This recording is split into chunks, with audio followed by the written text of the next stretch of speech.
क्या था? Market miss हो चुका है मैंने सोचा। हमें निकल के जाएगा तो फिर क्या फायदा होगा? ट्रिपल टॉप बनाए 3 गिरा है।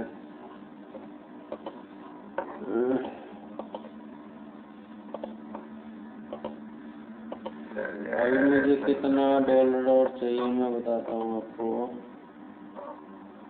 अपने अकाउंट को ब्रेक इवन करने के लिए मुझे चाहिए $360। तो मेरा अकाउंट ब्रेक इवन हो जाएगा। ये अगर ऐसे गया तो मैं अभी और नहीं करूँगा, और थोड़ा मैं शाम को भी शायद लाइव आऊँगा कि नहीं ठीक नहीं, मैं प्रैक्टिस करूँगा। चलो ठीक है, ले गया।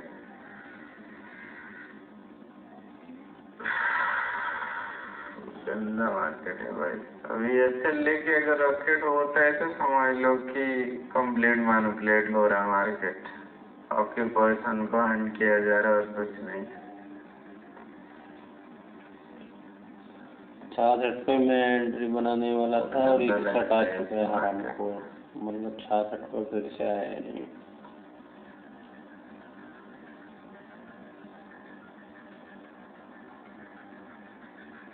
क्या करोगे?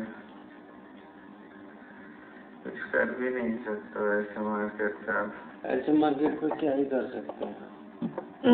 ऐसे चला जाता तो अच्छे लोग क्या कर सकते हैं, क्या कर सकते हैं भाई। मार्केट ऐसा है ना, तुम कितना ही जैसे क्रिकेट और मार्केट एक जैसा है। मतलब तुम क्रिकेट में कितना भी प्रैक्टिस कर लो, लेकिन तुम कभी भी 0 पे आउट हो सकते हो। ऐसा नहीं कि तुम भगवान बन जाओगे, है ना।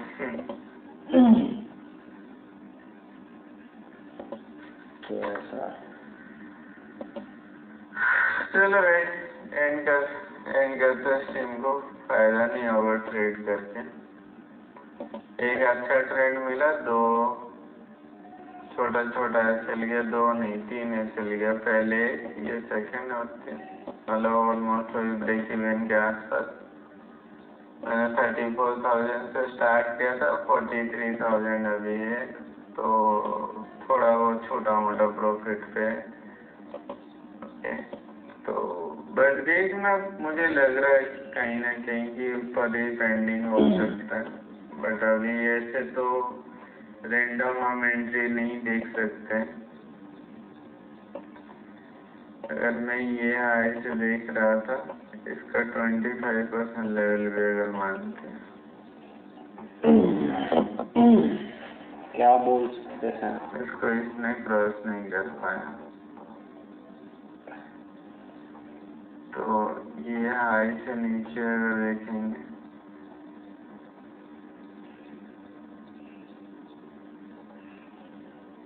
ये लेवल है।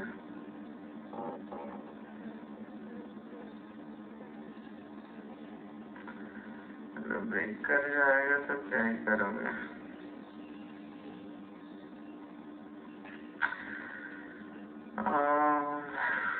ये लेवल है,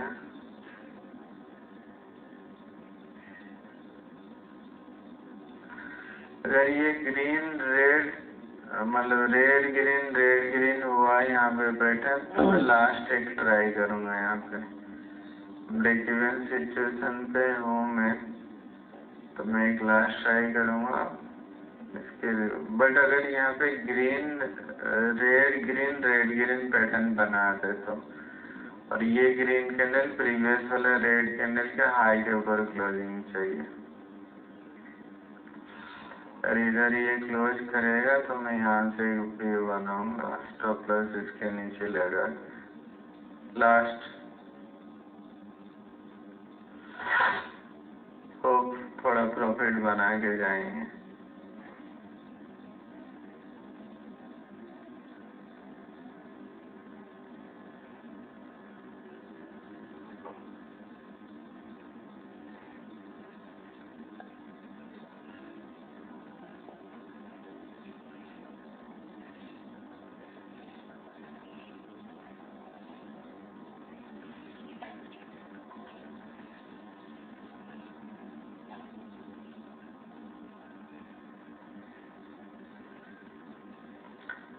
मुझे क्या लग रहा था पता है, ये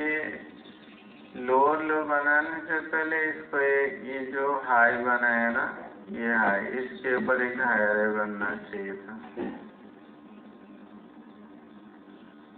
ठीक है, तो मैंने लिया है लास्ट। अगर ये नहीं होगा तो कुछ नहीं कर सकते।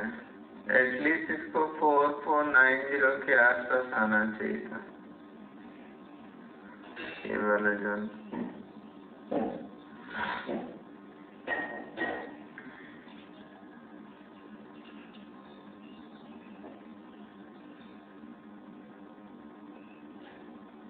आई थिंक मुझे ट्रेड लगा देना चाहिए अगर ये कैंडल का रिस्क लूंगा मैं।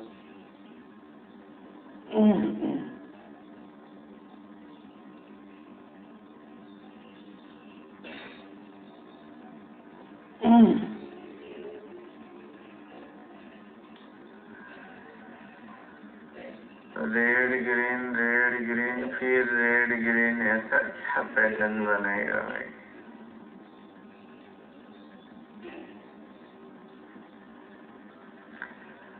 Swing low, stop loss. चलो मैं ऑर्डर लगाने वाला हूँ। चलिए वाले एटलीस्ट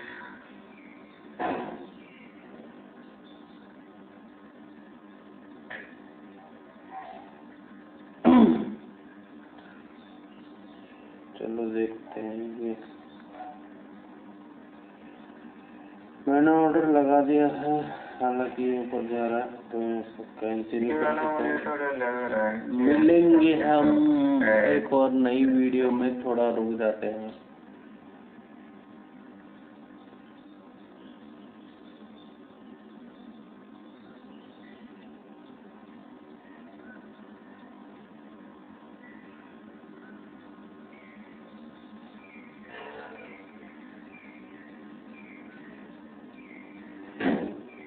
चलो मैंने ऑर्डर लगा दिया, देखते हैं इसमें चल जाएगा क्या होगा।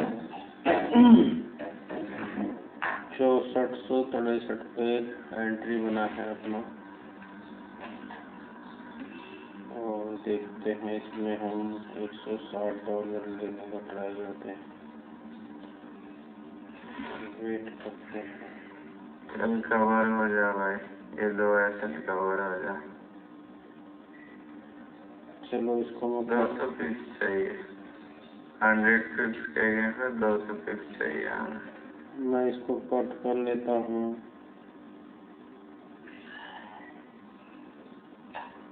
मैंने कट कर दिया इसको। तो आज का पहला ट्रेड ही मनु से जा चुका है। मैं थोड़ा काम करूँगा इससे, क्यों ये फेल हो रहा है एक्चुअली। मतलब लेवल तो है, पर ये इसको ब्रेक नहीं कर पा रहा है, डोमिनेट नहीं कर पा रहा है। मतलब उस केसेस को हम कैसे अवॉइड करें।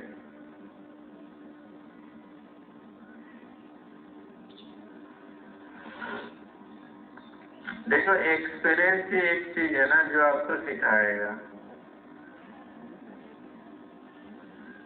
ये मतलब ऐसे मार्केट हम बहुत कम देखे हैं इस स्ट्रैटेजी पे बेसिकली, जो तो अभी जो मार्केट करते हैं ना, 4466 ट्रेंडिंग अगर मार्केट इस बार भी मेरा ऐसा है तो मैं बंद कर दूंगा।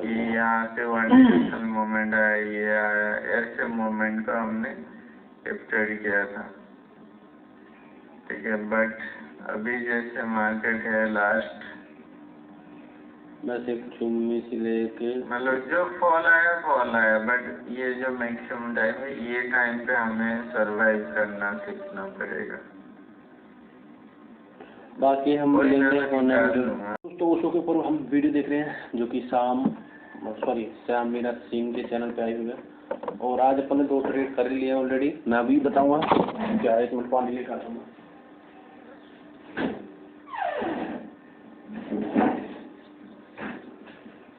मैं पानी की बोतल ले आया हूँ, मैं बताऊंगा क्या हुआ।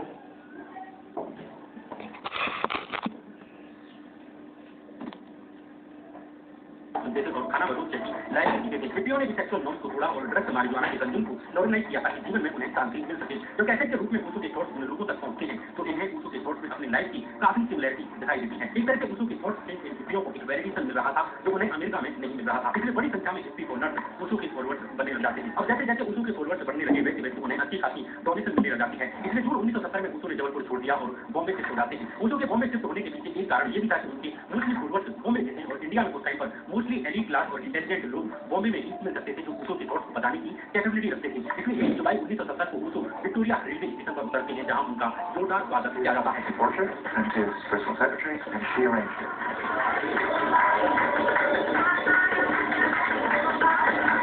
Some of his lovers then in Bombay decided to call him Bhagwan.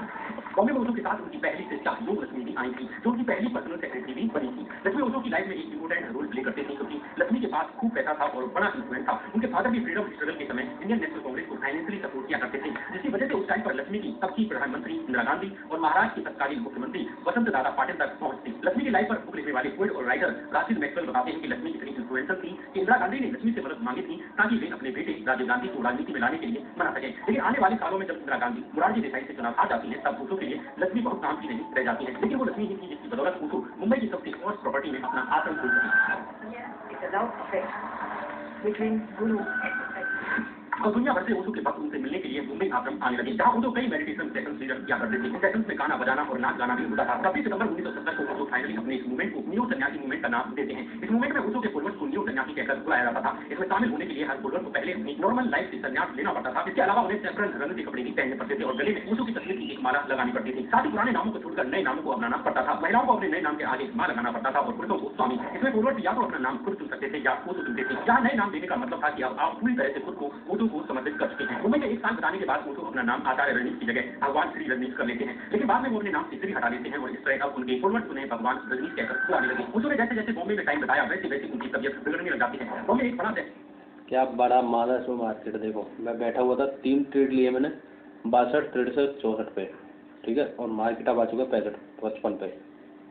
देख लो भाई 62, 63 है का घोड़ा है मार्केट। मतलब तुमको निकाल के मारेगा।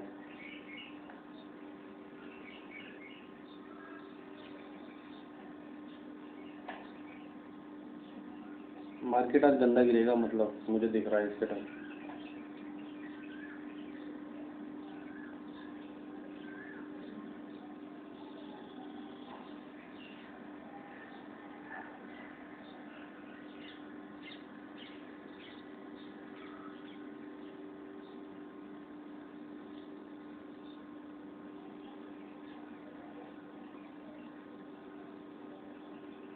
चलो मैंने फिर से एंट्री बना दी 56 पर, ठीक है। इसमें मैं अपना ब्रेक इवन करके या फिर जैसा भी होगा ये लास्ट ट्रेड होगा क्योंकि मार्केट गिरे जाएगा और कोई मतलब नहीं है। चल भाई आजा।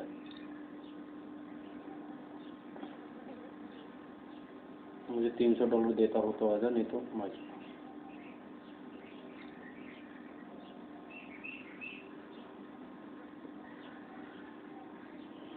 चलो देखते हैं।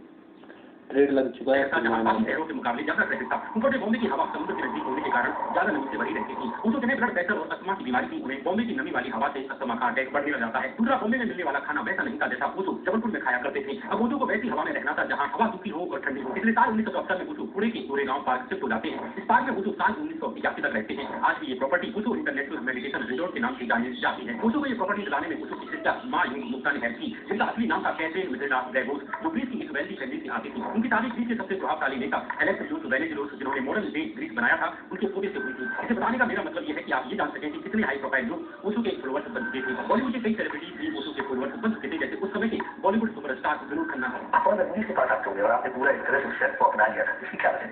आपको बहुत डिस्टर्ब ये तो ऐसा कहना है कि पुलिस के बाद रोकी हुई गए तो नहीं जाते, सब नहीं जा सकते उसके पास। आप तो ये तो कहते हैं मुझे ना अकेला जो विनोद खन्ना का जो ये तो कहा कि जब आप तैयार है तो बुला लेता आपको छोटी तो बात छोड़ा नहीं है। आप क्यों मैंने अब तक मेरे साथ रखा हूँ थोड़ा सा इन अमीर फॉलोअर्स की वजह से ओशो के पास बड़ी मात्रा में पैसे का फ्लो होना शुरू हो जाता है। ओशो के पूरे आश्रम में एक आर्ट एंड क्राफ्ट सेंटर भी था जहां कपड़े, ज्वेलरी बनती थी और म्यूजिक थिएटर की परफॉर्मेंस भी होती थी। हालांकि आश्रम का मेन इनकम सोर्स ये आर्ट प्रोजेक्ट या म्यूजिकल परफॉर्मेंस नहीं थी, बल्कि वो थेरेपी सेशन थे जो ओशो बाहर से आने वाले फॉलोअर्स को बेचते थे।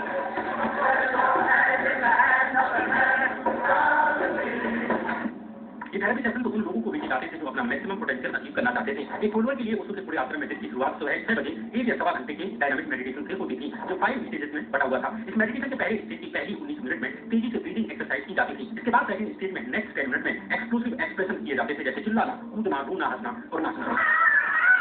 हर स्टेज की नेक्स्ट 10 मिनट तक तेजी से हाथ ऊपर करते हुए कूदना पड़ता था, जिसमें हो की आवाज कितना मार अच्छा मार्केट है। मैंने क्या बोलूँ अभी, चलो बताऊंगा तुमको।